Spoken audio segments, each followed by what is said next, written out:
السلام علیکم، آپ دیکھ رہے ہیں مبشر لقمان چینل. میرا نام مبشر لقمان ہے. اسلام آباد مذاکرات ختم، ایران نے سیز فائر کی آفر بھی ٹھکرا دی اور بھارتی فوج کی انٹرنیشنل بارڈر پر منتقلی شروع. ایل او سی پہ سخت کشیدگی. ایک نئی جنگ اگر چھڑ گئی تو سوچنے کی بات ہے. آپ دیکھ رہے ہیں مبشر لقمان چینل. میرا نام مبشر لقمان ہے.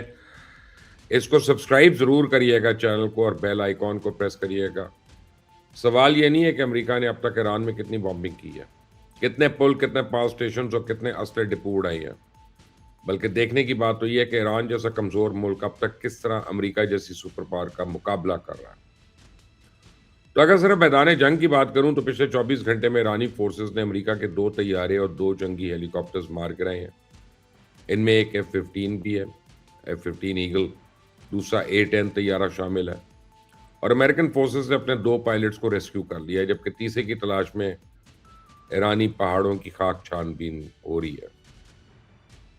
یہی نہیں، پچھلے 24 گھنٹے میں ایرانی فورسز نے امریکہ کے متعدد لڑاکا اور ٹینکر طیاروں کو ہنگامی طور پہ لینڈنگ کرنے پہ مجبور کر دیا.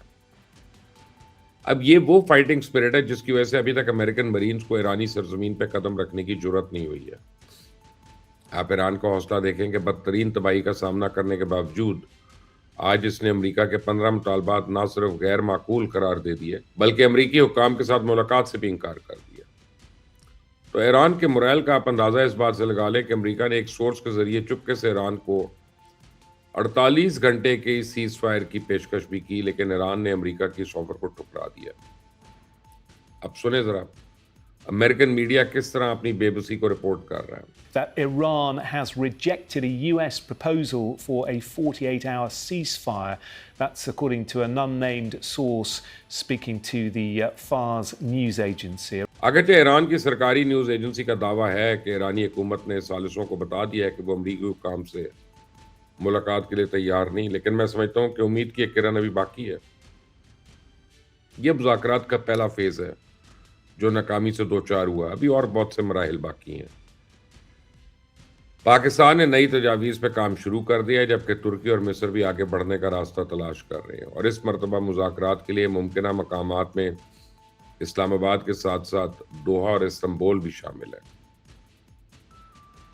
میں آپ کو بتاؤں کہ ایرانی سفارتی محاذ سے بڑی سست روی لیکن ثابت قدمی کے ساتھ آگے بڑھ رہے ہیں. ایرانی رجیم بڑی خاموشی کے ساتھ امریکہ کے روایتی اتحادیوں سے رابطے کر رہی ہے اور ان کو امریکہ سے الگ کرنے کی کوشش کر رہی ہے، اور ایران کی دیرینہ خواہش ہے کہ نیٹو ممالک اس لڑائی سے دور رہیں.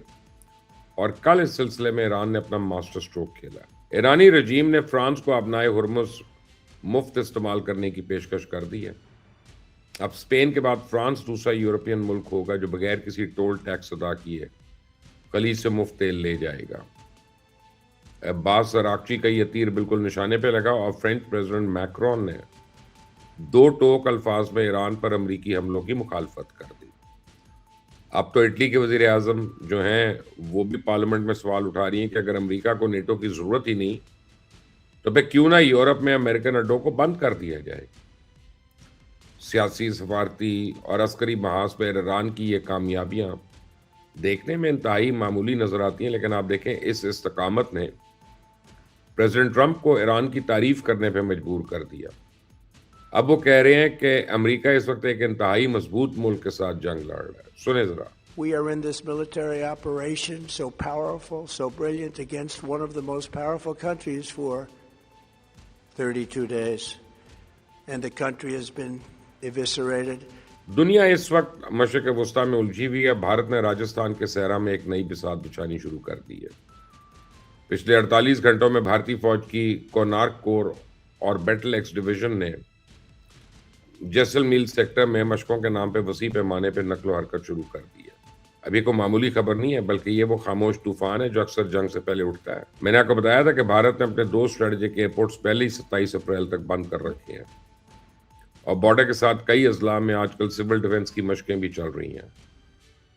تو ابھی کل بھارتی وزیر دفاع راجناتھ سنگھ نے C D S General Anil Chauhan اور بحریہ کے سربراہ ایڈمرل دنیش ترپاتی کے ساتھ آندھرا پردیش میں جدید اسٹیل فریگیٹ کا معائنہ بھی کیا، اور یہ سارا تام جام محض معمول کے سیکیورٹی اقدامات نہیں بلکہ ان سے بھارت کی بدنیتی ظاہر ہو رہی ہے.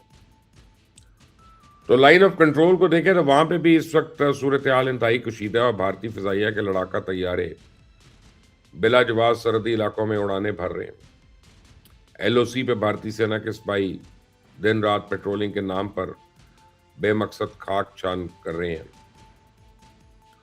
سری نگر سے سیالکوٹ تک بھارتی جاسوس ڈرونز دن رات فضائی نگرانی میں مصروف ہے اور ان میں 2 ڈرونز تو ہمارے جوانوں نے مار بھی گرائے. بھارتی جیلوں میں قید مسلمان قیدیوں کو دھڑا دھڑ مقبوضہ کشمیر کی جیلوں میں منتقل کیا جا رہا ہے. اور یہ تمام اقدامات انتظامی نہیں بلکہ یہ وہ خاموش تیاری ہے جو کسی بھی فالس فلیگ آپریشن سے پہلے کی جاتی ہے. یعنی پہلے ایک ماحول بنایا جاتا ہے، پھر اچانک سے کوئی واقعہ رونما ہوتا ہے اور پھر اس واقعے کو جواز بنا کے آپ جنگ کا راہ کھلانا شروع کر دیتے ہیں. تو اس سارے منظر نامے میں اسرائیل کا کردار نظر انداز نہیں کیا جا سکتا. اسرائیل نے تو پہلے ہی ایران کے خلاف جنگ چھیڑ رکھی ہے. ایسے میں بھارت نیتن یاہو کی شہ میں پاکستان کے خلاف کوئی مہم جو کرتا ہے تو پھر یہ کوئی علاقائی جھڑپ تو رہے گی نہیں بلکہ اس کے اثرات تو بہت دور تک جائیں گے. پچھلے سال مئی میں ہم نے بھارت کو بڑا محدود اور نپا تولا رسپانس دیا تھا، لیکن اس بار پاکستان کا رد عمل ان کے اندازوں سے بھی زیادہ خطرناک ہوگا. ویسے تو ہمارے وزیر دفاع خواجہ آصف نے بھارت کو اوقات میں رہنے کا مشورہ دے دیا ہے، ساتھ میں یہ بھی واضح کر دیا کہ اب جنگ سرحد پہ نہیں بلکہ بھارت کے اندر لڑی جائے گی اور ہم دنیا کو دکھائیں گے کہ گھر میں گھس کر مارتے کیسے ہیں. آج بہرحال میں پورے بھارت کو ایک پتہ کی بات بتانا چاہتا ہوں کہ اب سوال صرف یہ نہیں ہے کہ جنگ ہوگی یا نہیں، بلکہ سوال تو یہ ہے کہ اگر کوئی نئی چنگاری بھڑکی تو کیا کوئی اس کو روک سکے گا یا نہیں. کیونکہ پچھلی مرتبہ تو امریکن پریزیڈنٹ ٹرمپ فارغ تھے، انہوں نے منتیں کر کے تمہاری جان چھڑوا دی تھی. اب تو وہ خود جنگ میں مصروف ہیں، اب وہ تمہاری کہاں سنیں گے. تو بھارت کے وہ تمام شہری جو میرا یہ ویلاگ سن رہے ہیں، میں ان سے درخواست کروں گا کہ میرے سوال پہ غور کریں اور کمنٹ کر کے بتائیں کہ میں کیا کوئی غلط مشورہ دے رہا ہوں ان کو. اکثر شہری تو نہیں دیکھ سکتے، لیکن مجھے پتا ہے جو VPN لگاتے ہیں وہ دیکھ لیتے ہیں ہمارا چینل. وہاں پہ بھارت میں ابھی تک پاکستان کے سارے چینل مور اور لیس بینڈ ہیں. میرا چینل تو ہے بینڈ، باغی ٹی وی کا بھی بینڈ ہے، پاکستان ٹائمز ٹوڈے کا بھی بینڈ ہے. اور یہ آپ سوچ لیں کہ جنگ کب کی ختم ہو گئی، لیکن فلو آف انفارمیشن جو ہے بھارت کے اندر نہیں جانی چاہیے. یہی ان کی سرکار کا موقف ہے. مجھے آپ اپنی رائے ضرور دیجیے گا. اس چینل کو سبسکرائب کریے گا اور رات کو 10 بجے ہمارا لائیو پروگرام دیکھنا مت بھولیے گا. اس میں بین الاقوامی ماہرین اور تجزیہ کار آتے ہیں اور وہ ہمیں بتاتے ہیں کہ یہ آن گوئنگ جنگ کس رخ کو جاری ہے. اپنا خیال رکھیں. اللہ حافظ.